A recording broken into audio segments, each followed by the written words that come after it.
had one shot to sit on your lazy butt and watch all the TV you ever wanted until your brain turned to mush, would you go for it or just let it slip? I think generally because there's an association between lack of exercise and being overweight, so then people assume that that lack of motivation translates to other parts of their life as well.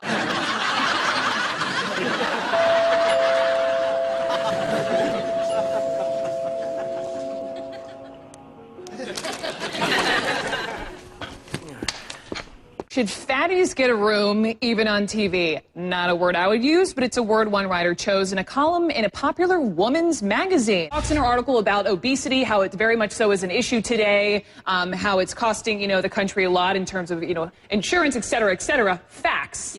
Most of the overweight patients I see either have a job or would like to have one, so I don't think they're just looking to do nothing.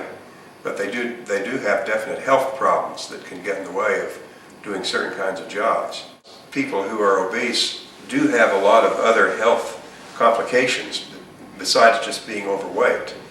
They're much more likely to have diabetes, high blood pressure, abnormal serum cholesterol and lipids, higher incidence of heart attacks and stroke, more arthritis, which is a major cause of disability, and may make it hard for them to do certain kinds of jobs.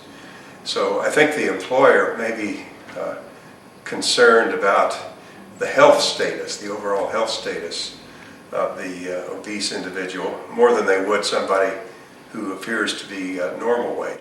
Don't feel like picking up my phone, so leave a message at the tone, 'cause today I swear I'm not doing anything. I really want to lose 3 pounds. That's where you're going, fat ass. There's one theory called the thrifty gene hypothesis. Suggests that back in the early days when mankind was evolving, there was an advantage for people who could gain more weight more quickly because they could store energy in the form of fat and then use it during periods of starvation. So this may be built into our genes, this tendency we have to put on fat when we eat more than we utilize.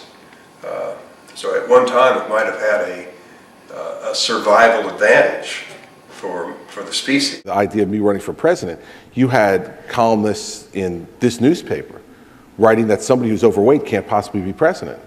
I would love to show these people who say that because I'm overweight that means I'm not disciplined. Yeah. They think you can get to where I am by being undisciplined. Let me show them.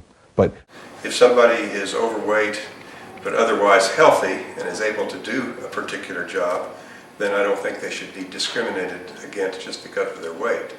So I would like to see the country put a greater emphasis on trying to prevent or treat obesity and to treat it as a disease, not as a sort of a moral shortcoming. The truth is, I am overweight. You could call me fat, and yes, even obese on a doctor's chart. But to the person who wrote me that letter, do you think I don't know that? That your cruel words are pointing out something that I don't see? You don't know me. You are not a friend of mine. You are not a part of my family, and you have admitted that you don't watch this show. So you know nothing about me but what you see on the outside. And I am much more than a number on a scale.